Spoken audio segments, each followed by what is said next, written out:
दोस्तों सभी जानते हैं कि WWE स्क्रिप्टेड है, पर रेसलर्स को जो यहाँ दर्द सहना पड़ता है या जो उन्हें चोटें लगती है वो कई हद तक असली होता है। इसलिए ये रेसलर्स बहुत सहनशील होते हैं जो कि हर परिस्थिति के लिए तैयार रहते हैं। तो आइए जानते हैं WWE के 5 ऐसे रेसलर्स के बारे में जिन्हें टॉर्चर करके और तड़पाते हुए बहुत बुरी तरीके से पीटा गया।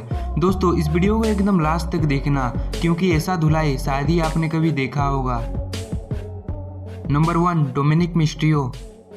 साल 2020 में मसाया सेथ रॉलिंस और मिस्ट्रियो फैमिली के बीच फ्यूड चल रही थी, पर 10 अगस्त की मंडे नाइट रॉ में हम्बर्टो कैरिलो और सेथ रॉलिंस के मैच के दौरान आना डोमिनिक मिस्ट्रियो को भारी पड़ गया। जब मैच जीतने के बाद में सेथ रॉलिंस और उसके साथी मर्फी ने डोमिनिक को लपेटे में लेकर उसे धोना शुरू कर दिया।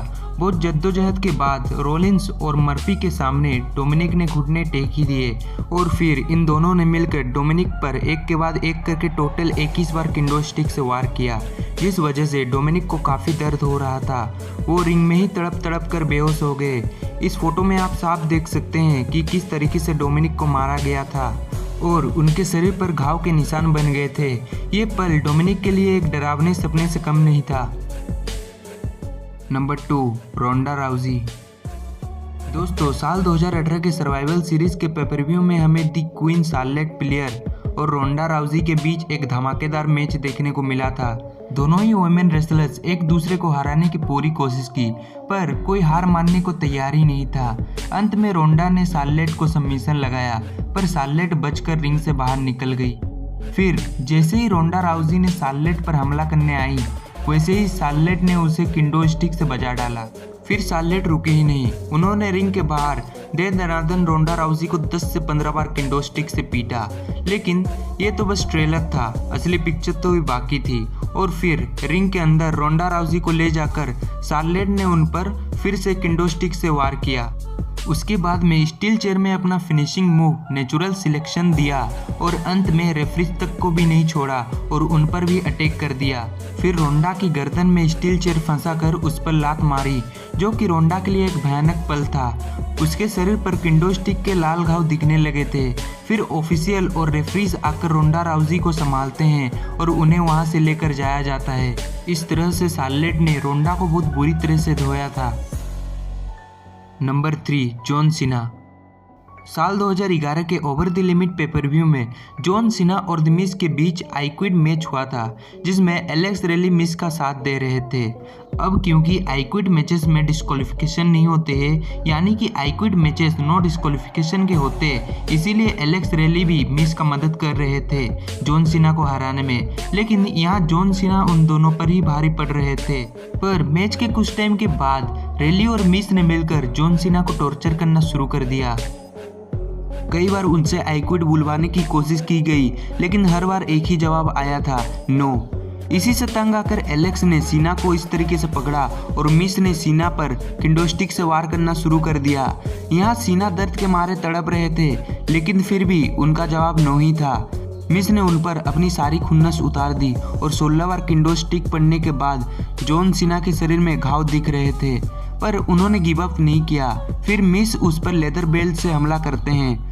16 बार बेल्ट से हमला करने के बाद भी मिस सीना से आई क्विट नहीं बुलवा सके। इस मैच के अंतिम क्षणों में एलेक्स रेली तो एटीट्यूड एडजस्टमेंट खाकर सो जाते हैं और इसके बाद में जॉन सीना मिस को भगा भगा कर बेल्ट से मारते हैं। फिर एसटीएफ सबमिशन मूव देकर द मिस से आई क्विट बुलवा कर इस मैच में जीत हासिल करते हैं। इस तरह से John Cena I quit match जीत लेते हैं। Number 4, Seth Rollins. दोस्तों साल 2019 की ब्रोक लेसनर और सेथ रॉलिंस की स्टोरी लाइन तो आप सभी को याद ही होगा। यहाँ कई बार ब्रोक लेसनर ने सेथ रॉलिंस पर बहुत बुरी तरीके से अटैक किया। 28 जनवरी 2019 के मंडे नाइट रॉ में ब्रोक ने सेथ रॉलिंस को एक के बाद एक लगातार 6 F5 दिए थे, जिससे सेथ रॉलिंस की हालत धस्ता हो गई थी। पर यहाँ इससे भी खतरनाक अटैक ब्रोक लेसनर ने सेथ रॉलिंस पर किया था 29 जुलाई 2019 के मंडे नाइट रॉ में, जब सेथ का मैच हो रहा था डोल्फ जिगलर के खिलाफ।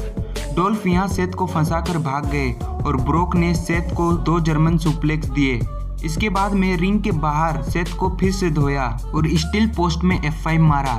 लेकिन ये तो अभी शुरुआत थी। फिर सेथ को रिंग में लेकर खड़ी चेयर पे 3 F5 मारे, जिसका पूरा इम्पैक्ट सेथ की रिब्स पर पड़ता है। पर कहानी अभी भी बाकी थी। जब सेथ को स्ट्रेचर पर लेटाकर एम्बुलेंस में ले जाया जा रहा था, तभी ब्रोक ने एम्बुलेंस के सामने खड़े होकर एम्बुलेंस को रोक लिया और सेथ रोलिंस को एम्बुलेंस से बाहर निकालकर पूरी तरह से अटैक कर दिया।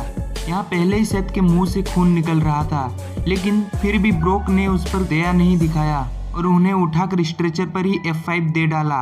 रोलिंस को यहाँ इतना दर्द हो रहा था कि वो दर्द के मारे चिल्ला रहे थे। नंबर 5, सेन मिकमैन। दोस्तों ये बात है 2003 की, जब डीमैन केन एक साये की तरह मिकमैन का पीछा पकड़ लिए थे। केन अचानक से आकर मिकमैन पर हमला कर देते थे और उसी के साथ में वो उन्हें काफी ज्यादा परेशान कर डराया करते थे। यहाँ केन के माइंड गेम्स वाकई में सेन मिकमैन पर काफी भारी पड़ रहे थे और साल 2003 के ही मंडे नाइट रॉ के एक एपिसोड में पीछे से आकर केन ने सेन मिकमैन पर वार करके उन्हें रिंग से बाहर निकाल दिया।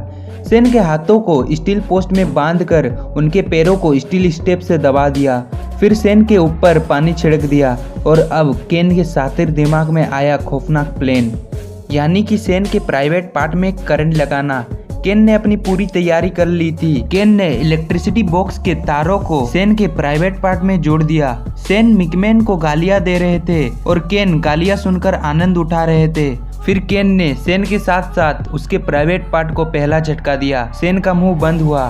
केन आगे कुछ कर पाते, इतने में रॉक बेंडन ने आकर स्टील चेयर से केन पर वार करके उसका टकला फोड़ दिया और इस तरह बेंडन ने सेन को आकर बचा लिया। लेकिन शायद रक्षक के आने से पहले भक्षक अपना काम कर चुका था और इसी वजह से सेन मिकमैन को स्ट्रेचर पर लेटाकर हॉस्पिटल ले जाया जाता है। तो ये थे हमारे WWE के 5 ऐसे रेसलर्स जिन्हें बहुत बुरी तरीके से धोया गया। तो दोस्तों अगर आपको ये वीडियो पसंद आया तो इस वीडियो को लाइक करें, शेयर करें और सब्सक्राइब करना ना भूलें। तो मिलते हैं अगले वीडियो में। धन्यवाद।